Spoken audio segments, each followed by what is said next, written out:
చర్యలు తీసుకోవాలని భారత హేతువాదుల సంఘం అధ్యక్షులు నార్నే వెంకట సుబ్బయ్య అన్నారు. ఈ మేరకు తాడేపల్లి ప్రెస్ క్లబ్లో ఆయన మీడియాతో మాట్లాడారు. ఉమ్మడి ప్రకాశం జిల్లా, ప్రస్తుతం నెల్లూరు జిల్లా గుడ్లూరు మండలం చేవూరులో రామదూత అనే ఒక దొంగస్వామి 25 సంవత్సరాల నుంచి ప్రభుత్వ భూములు ఆక్రమించి, చెరువు పోరంబోకు అటవీ భూములు ఆక్రమించి ఆశ్రమం పేరుతో రకరకాలుగా మోసం చేస్తున్నాడు. హేతువాద సంఘం ఈ 20 సంవత్సరాలుగా పోరాటం చేస్తూ ఉంది.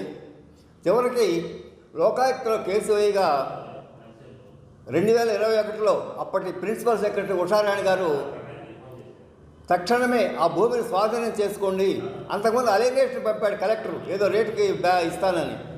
ఆ అలైనేషన్ని రిజెక్ట్ చేసి భూమిని స్వాధీనం చేసుకోండి అని కలెక్టర్కి ఉషారాణి గారు 2021 ఏప్రిల్లో మెమో ఇచ్చింది. ఇప్పటికి 4 సంవత్సరాలు దాటింది, అతీగతి లేదు.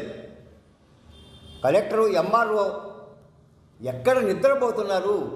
4 సంవత్సరాల నాడు ప్రిన్సిపల్ సెక్రటరీ హ్యాండ్ ఓవర్ చేసుకోమని చెప్తే కలెక్టర్, ఎంఆర్ఓ గారు, ఆర్డీఓ గారు వీళ్ళంతా ఎక్కడ నిద్రపోతున్నారో, ఏమి ఇది బాధ్యత, ఎంత బాధ్యతారాహిత్యంగా వాళ్ళు ఉన్నారో.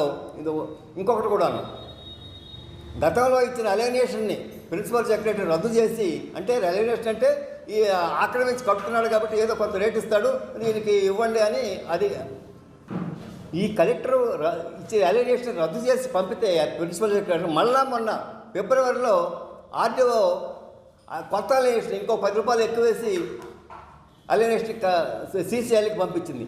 అంటే ఈ కలెక్టరు, ఈ ఎంఆర్ఓ, ఆర్డీఓ వీళ్ళు రియల్ ఎస్టేట్ చేసే బ్రోకర్లుగా పనిచేస్తున్నారా, ప్రజా సేవకులుగా పనిచేస్తున్నారా చెప్పాల్సిన అవసరం ఉంది.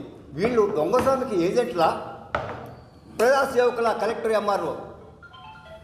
కాబట్టి మిత్రులారా, అంతేకాదు గతంలో జగన్ ముఖ్యమంత్రిగా ఉన్నప్పుడు స్వరూపంలో ఏ రకంగా జగన్ని మాయ చేసి భూములు కాజేయాలని ప్లాన్ చేశాడో, ఇప్పుడు ఈ రామదూత కూడా చంద్రబాబు గారిని మాయ చేసి ఆ భూముల్ని కాజేయాలనే ప్లాన్తో ఉన్నాడు.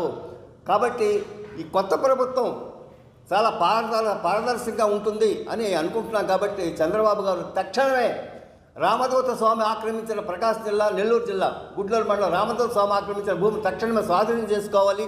అంతేకాదు కలెక్టర్, ఎంఆర్ఓల మీద చర్యలు తీసుకోవాలి కూడా. ఎందుకంటే ఒక దొంగస్వామి భూములు ఆక్రమించి మోసం, ఆశ్రమం పేరుతో మోసం చేస్తుంటే తన్ని తగలేసి ఆ భూమిని స్వాధీనం చేసుకోవాల్సిన కలెక్టరు మళ్ళీ అలైనేషన్కి పంపిస్తాడా? ఎక్కడ అసలు ఏమిటి ప్రభుత్వ ఉద్దేశం?